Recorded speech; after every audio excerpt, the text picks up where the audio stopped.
Hello everyone, my name is Vishal Badani. So welcome to my YouTube channel.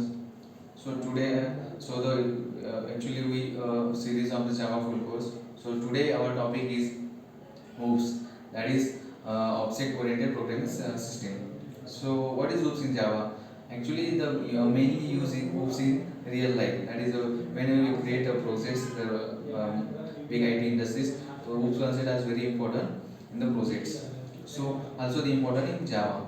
So today we discuss the OOPS is actually what the object-oriented programming that is aims to entity in the real world, that is inheritance, hiding, polymorphism, etc. in the programming. So the mainly aim is of the OOPS is that the object-oriented programming to bind methods, members of methods and members of variables. So in that OOPS are there are the six types are classified.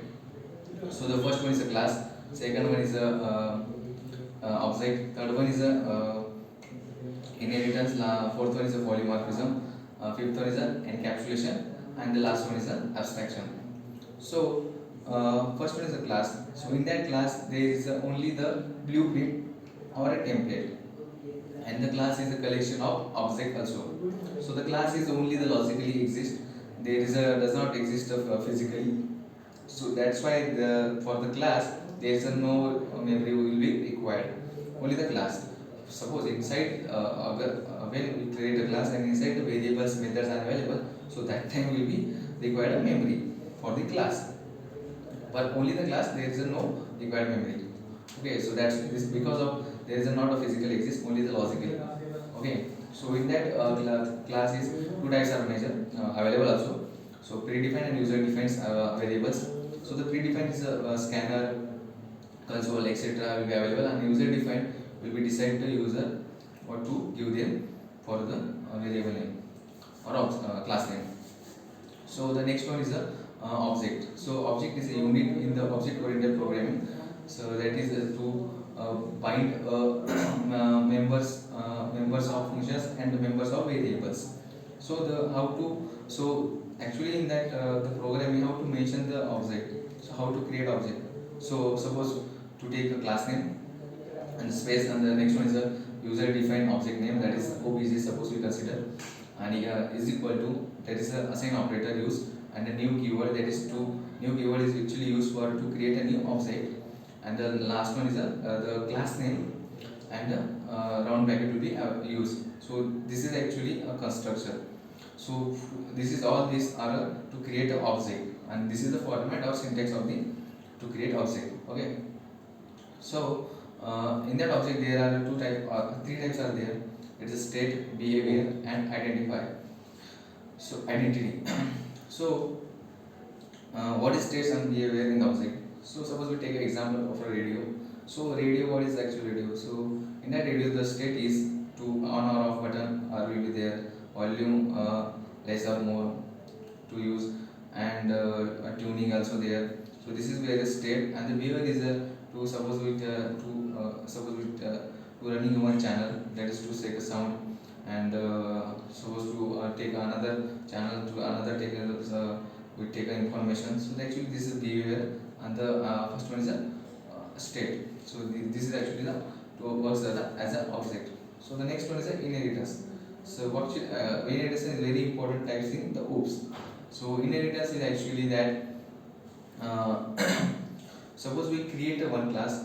Okay, in that there are multiple operations, that is suppose we take some example, addition, multiplication, divide, or something. Okay, and to create another class, new class will be another created or the below. Okay, so suppose for a new class to require properties and behavior will be required for upper class, that is already existing class to access. So that time inheritance will be used. Okay, so how to use? So that basically to require a keyword, that is extends. So to take a new class name, extends, and which class will be accessed, and their class name. So this is actually the syntax, and whenever they do this is the input to access all the functions and variables will be access to the another class. So this is will be used for reusability also, and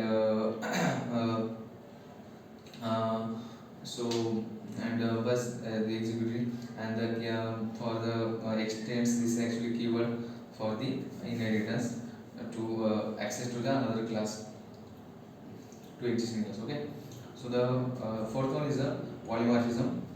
So the polymorphism is actually the Greek word actually to uh, in that there are two words. There is a polymorphism. The poly is for many and the morphism is a form, the many form. The polymorphism in that there are many forms there will be available.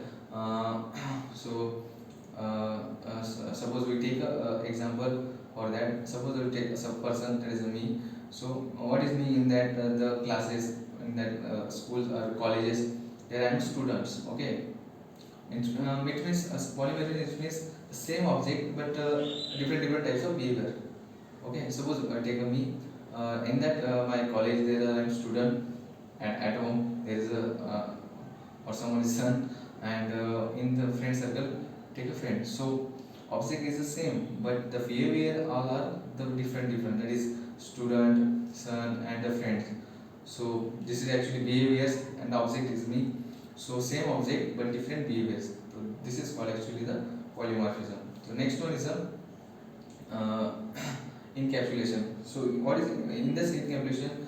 There is a members of variables and the members of method in the encapsulation. That is to collect a unit by using the class. Okay, so this is actually encapsulation. So the next one is the uh, uh, abstraction. So the abstraction also is very important role in the OOPS in Java concept. So the abstraction. So thank you. This is all about the OOPS. I think you are all to learn from this. So this is all about the OOPS in Java. Thank you so much.